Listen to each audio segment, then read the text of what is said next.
염색도 했습니다. 우리 필리프 보려고. 거울 보면 깜짝깜짝 놀래요. 야, 내가 이렇게 젊어졌나. 성부와 성자와 성령 이름으로 말씀을 드립니다. 아멘. 요즘 날씨가 무척 덥죠. 어떻게 더위를 잘 피해가는 나름의 방식을 다 갖고 계십니까? 오늘 저는 이 8월의 뜨거운 더위와는 상반된 날씨를 경험하는 이야기를 좀 먼저 전해드리고자 합니다. 아주 시원하다 못해 몹시 추운 이야기가 될 것 같습니다. 며칠 전에 꼭 이걸 봐야 한다고 누가 권유를 해서 영화 한 편을 봤어요. 중국에서 만든 영화인데 장진호라는 제목의 영화입니다. 보셨어요? 장진호. 영어로는 The Battle at Lake 장진이라는 제목입니다. 영어로 2021년에 만들어진 영화인데 중국 정부에서 엄청나게 거액을 투자해서 만든 영화입니다. 당시 2021년에 어떤 일이 있었냐면 미국과 중국 간의 무역 전쟁이 있을 때였죠. 이 영화는 한국전쟁 당시 함경북도 개마고원에 위치한 장진호 호수입니다. 호수. 장진 호수라는 데서 벌여진 전투를 소재로 담은 영화입니다. 당시 중국에서 흥행 1위를 했다고 그래요. 근데 제가 이렇게 보니까 한국전쟁이 배경인데 거기에는 한국군도 등장하지 않고 북한군도 등장하지 않습니다. 오로지 중국군과 미군만 등장을 해요. 그래서 이런 배경을 잘 모르고 보면 마치 중국 땅을 차지하려고 침략한 미군을 몰아내는 용맹스러운 중국군들 이렇게만 느껴질 수 있는 영화입니다. 여러분도 잘 알듯이 6.25 한국전쟁은 언제 발발했죠? 6.25 6월 25일 발발을 했죠. 그리고 7월 8월 이맘때 좀 뜨거웠겠죠. 7월 8월 쭉 전쟁이 일어났는데 한 2달 만에 저는 이제 지금 북한군이라고 표현하지만 당시 인민군이라고 인민군이 쭉 내려가서 낙동강까지 밀고 내려갑니다. 그게 8월 말 상황이에요. 그러니까 이제 이렇게 지금 국군, 당시 국군이라고 하고 지금은 이제 한국군이라고 얘기죠. 한국군은 저기 부산을 중심으로 딱 모여 있고 야 망명 정부를 만들어야지 않아? 막 이럴 때였습니다. 그럴 때 유엔에서 이제 결정을 하죠. 이렇게 개입을 하는 걸로. 그래서 9월 15일 맥어더가 이끄는 미군이 인천 상륙 작전을 합니다. 그러니까 주력 부대가 저기 낙동강까지 내려가 있는 상태인데 중간을 딱 치는 거죠. 중간을 딱 치니까 전세가 갑작스럽게 역전이 된 거예요. 9월 15일부터.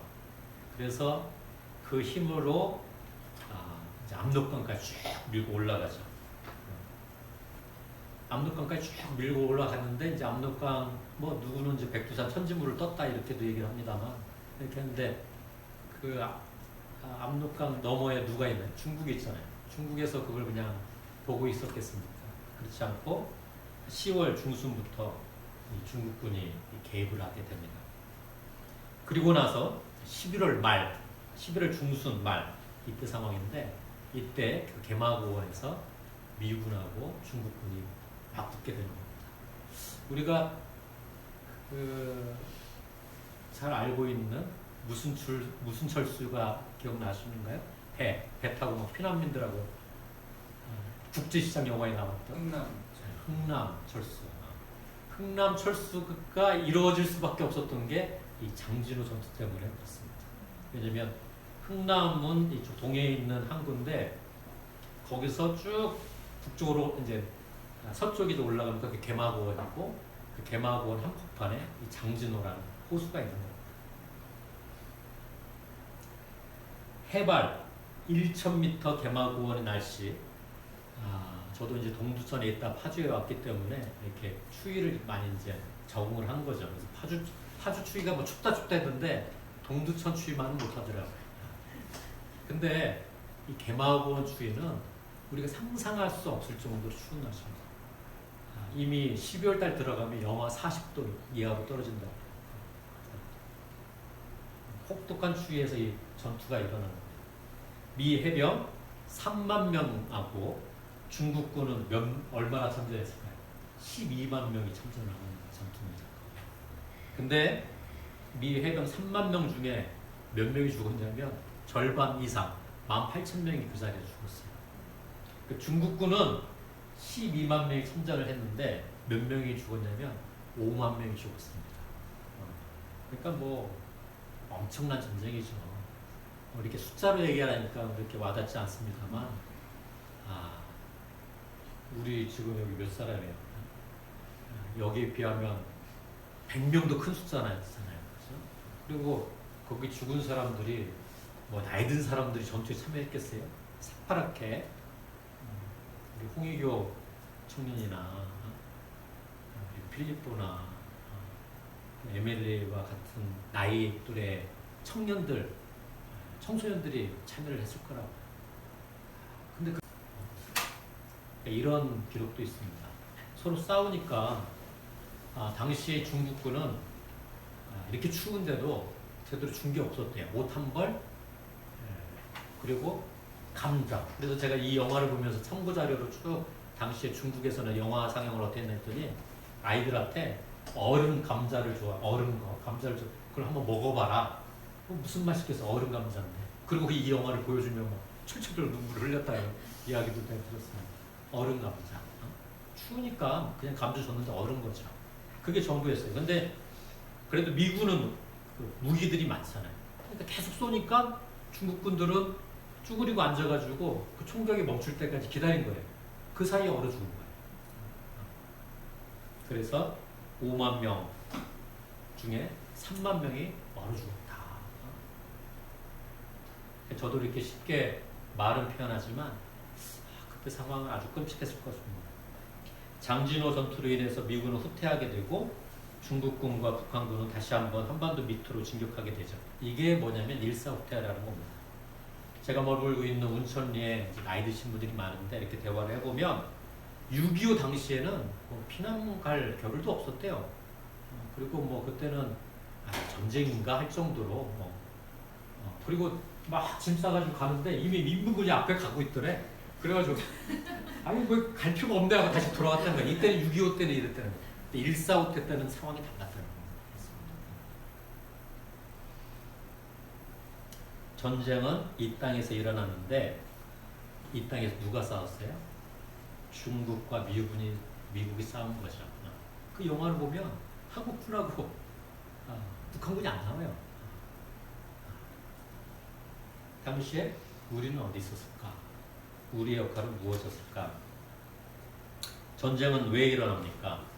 저는 이 시간 다시 한번 우리 자신에게 던져봐야 할 질문이라고 봅니다. 전쟁은 왜 일어날까? 이게 이제 군인들끼리 싸우는 걸 전쟁이라 하지만 이거 조금 더 우리 일상과 결합하면 싸움은 왜 일어날까? 갈등은 왜 일어날까? 이런 질문하고 같은 거죠.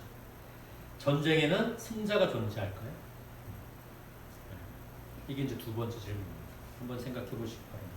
전쟁에는 승자가 존재할까? 싸움에는 승자가 존재할까? 오늘 복음 말씀으로 돌아가 보면 오병이어의 기적, 어린아이의 보리빵 5개와 작은 물고기 2마리로 5,000명 이상을 배불리 먹이시고 그리고 더구나 남죠. 남은 그 음식이 남는 기적을 경험한 군중들이 예수님이다 하는 데가 있다고 하면 막 쫓아다니기 시작하는 거예요. 저 사람 옆에 있어야겠다. 예수님은 좀 피해고 있고 싶은데 계속 따라다니는 거예요. 그래서 이제 그렇게 찾아온 군중을 예수님께서 이런 말씀을 하시는 거죠. 정말 잘 들어두어라. 너희가 지금 나를 찾아온 것은 내 기적의 뜻을 깨달았기 때문이 아니라 빵을 배불리 먹었기 때문이다. 썩어 없어질 양식을 얻으려고 힘쓰지 말고 영원히 살게 하며 없어지지 않을 양식을 얻게 하라. 거기에 힘써라. 이 말씀을 하시는 거죠. 썩어 없어질 양식을 얻으려고 힘쓰지 말고 영원히 살게 하며 없어지지 않을 양식을 얻도록 힘써라. 이 말씀을 이제 그 군중들에게 얘기를 하는 거예요. 이게 무슨 뜻일까?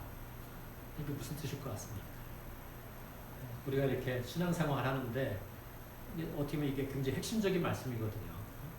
썩어 없어질 양식을 얻느라 애쓰지 말고 썩어 없어지지 않을 양식을 얻도록 힘써라. 이게 무슨 뜻일까? 지난 2000년 동안 수많은 그리스도인들이 이 말씀을 읽었을 겁니다. 우리만 읽은 게 아니라. 그리고 외웠을 겁니다. 이 말씀이 진리하고 외우고 그 뜻을 찾고자 노력했을 것이고, 저는 그리스도인들뿐만 아니라 이 세상에 뭔가 이렇게 참다운 가치나 새로운 변화를 위해서 애썼던 사람도 이 말씀을 비켜가지는 못했을 것이다. 왜? 성서는 누구나 한 번쯤 다 읽었던 책들이었으니까. 이 자리에 모인 우리도 이 말씀을 마음에 담고 이 말씀이 뜻하는 바를 살기 위해 우리가 신앙인이 됐고 이 시간에 이렇게 모였다고 저는 믿습니다. 이 고래 싸움에 새우등 터진다는 말 여러분 다 잘 알고 있죠? 고래 싸움에 새우등 터진다. 우리 요즘에 홍유교님이 세례 공부를 열심히 하고 있는데 이 뜻이 뭔 것 같아요? 고래 싸움에 새우등 터진다.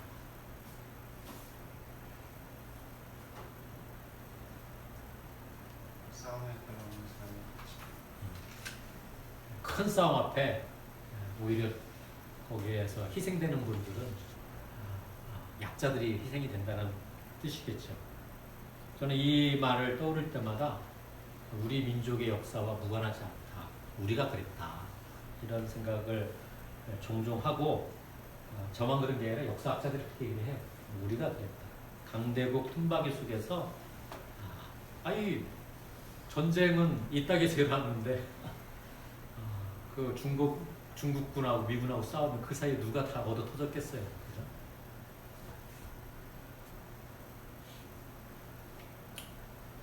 저는 그런 역사가 지금도 이어지고 있고, 그걸로 인해서는 분단의 골은 더 깊어지고 있고, 또 우리들의 마음은 외세에 더 의존하게 되고, 그래서 우리들이 하나가 되지 못하고 사분오열되고 있다. 이렇게 봅니다. 역사에는 가정이란 말이 없다, 가정이란 없다 이런 말이 있습니다만, 그래도 다시 시간을 돌려서 그때로 돌아가서 우리가 다른 상황에 놓였더라면 어땠을까 이런 생각도 종종 하게 됩니다. 오늘은 8월 첫 주일인데요. 8월은 8월 15일이 있는 날아닙니까? 그래서 적어도 무덥고 힘든 때지만 우리 민족의 역사를 좀 한번 이렇게 생각해 보면서 지내는 한 달이 됐으면 좋겠어요. 그런 의미에서 만약 좀 다른 길을 택했더라면 전쟁까지도 일어나지 않을 수도 있었겠다라는 생각으로 제가 몇 사람 이름을 좀 떠올리면서 말씀을 드리려고 합니다. 여러분도 다 아는 사람들입니다.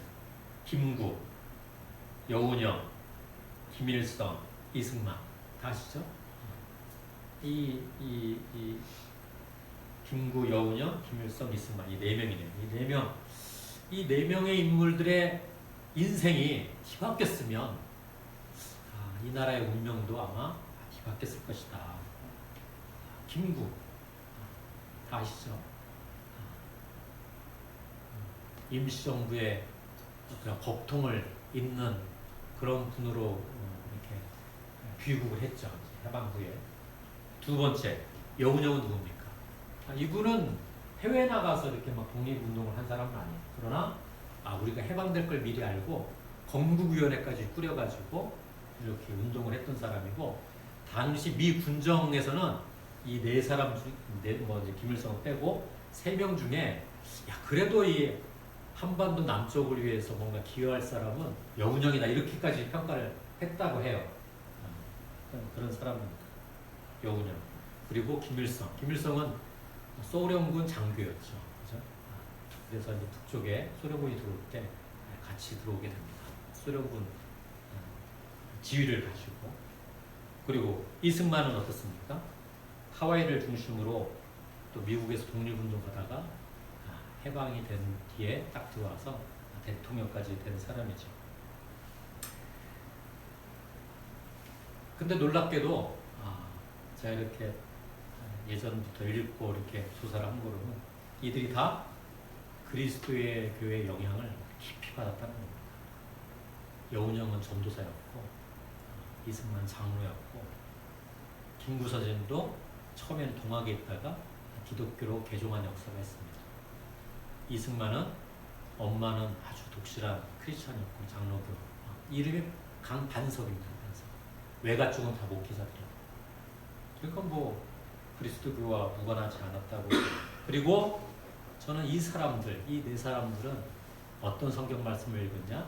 오늘 이 말씀을 읽고 외우고 마음에 지니고 다녔을 거라 저는 믿습니다.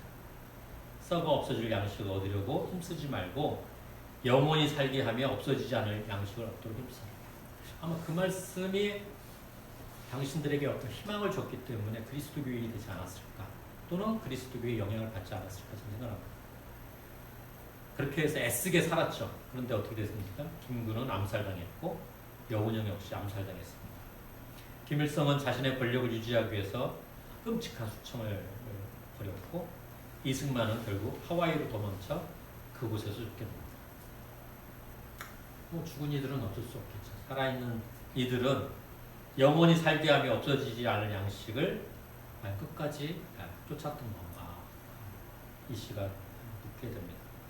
만약 김구가 죽지 않고 여운형이 죽지 않고 역사를 이어갔더라면 아마 한반도 역사는 또 달라지지 않았을까, 이렇게 가정을 해보는 거죠. 전쟁은 왜 일어납니까? 저는 오늘 말씀을 토대로 봤을 때 썩어 없어질 양식을 얻으려고 애쓰다 보니까 전쟁이 난다고 합니다. 뭐 명분은 그럴싸하게 붙이죠. 그러나 결국 그 안에 본질을 찾아가면 내 배를 채울 수 있는 것을 찾으려고 전쟁까지 일으키는 것이죠. 또 전쟁을 겪어보니 어떻습니까? 승자가 있던가. 앞서 저는 장진호 전투에 대한 얘기를 했는데 거기에 참여했던 군인들이, 살아남은 군인들이 기록한 메시지들이 있어요. 거기 이제 뭐 그래도 그날 뭐 일기라도 쓸 거 아니에요. 뭐라고 쓰냐면, 나에게 유일한 희망은 내일을 살 수 있으면 그게 유일한 희망이에요. 너무 많은 사람 죽으니까 내일 해 뜨는 걸 볼 수 있다면 나는 그게 유일한 희망이 된다. 골로사이 3장 1절 이하의 말씀에 이런 말씀이 있어요. 골로사이 3장 1절. 이제 여러분은 그리스도와 함께 다시 살아났으니 천상의 것들을 추구하십시오. 거기에서 그리스도는 하느님의 오른편에 앉아 계십니다. 여러분은 지상에 있는 것들을 마음에 두지 말고 천상에 있는 것들에 마음을 두십시오. 여러분이 이 세상에서는 이미 죽었기 때문입니다. 여러분의 참 생명은 그리스도와 함께 하느님 안에 있어서 보이지 않습니다. 여러분의 생명이신 그리스도가 나타나실 때에 여러분도 그분과 함께 영광 속에 나타나게 될 것입니다. 천상의 것을 추구하라고 이렇게 말씀을 하고 있었죠. 저는 천상의 것, 이렇게 이걸 달리 표현하면 하늘의 가치다, 이렇게 좀 표현합니다. 하늘의 가치 추구하고 그렇게 살라는 것이겠죠. 이게 뭘까요? 썩어 없어지지를 않을 양식, 천상의 것, 하늘의 가치, 이게 뭘까요? 이걸 그래도 알아야 그걸 찾으려고 애쓸 것이고, 그렇게 살아야 우리가 신앙인으로 살 수 있는 거 아니겠습니까?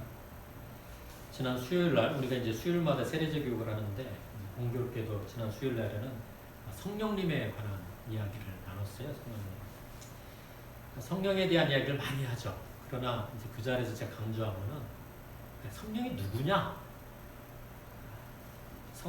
그것도 중요하지만 성령님과 함께 살면 우리가 어떤 삶을 살게 되느냐, 우리가 어떤 태도가 생기냐, 이걸 명확하게 봐야 한다. 그리고 그런 태도가 보이지 않으면 성령님이 우리가 곁에 안 있구나라는 걸 감지해서 더 분발해야 한다, 이 말씀을 드렸어요. 갈라디아서 5장 22절하고 23절 나온 얘기죠. 성령께서 맺어주시는 열매, 사랑, 기쁨, 평화, 인내, 친절, 선행, 진실, 온유, 절제, 이것들을 금하는 법은 없습니다. 성령님이 우리와 함께하면 이런 열매를 맺는다는 거잖아요. 저는 하늘의 가치, 천상의 것, 썩어 없어질 열매.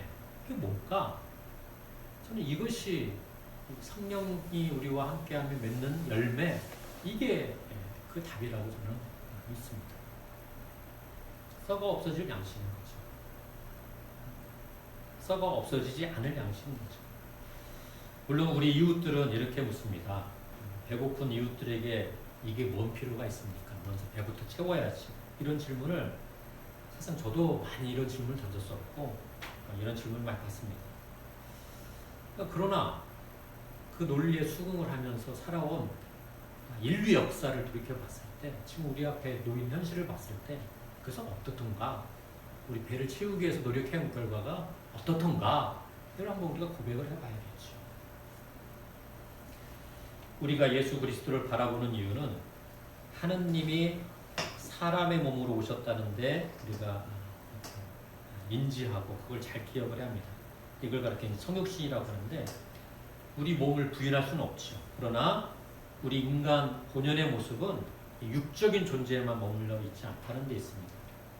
영적인 존재로서 영원히 썩지 않을 양식을 먹어야 한다는 존재인 것이죠.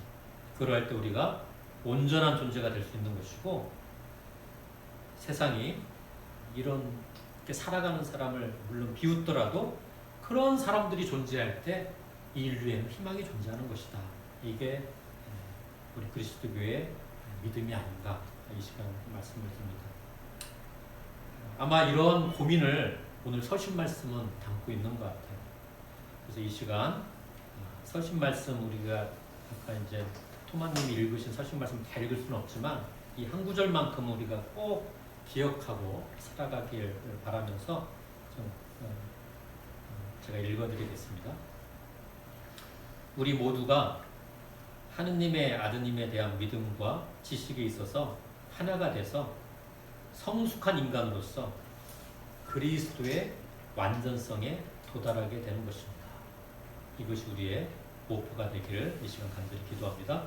성부와 성자와 성령의 이름으로 말씀을 드렸습니다. 오늘의 말씀을 기억하며 잠시 침묵하겠습니다.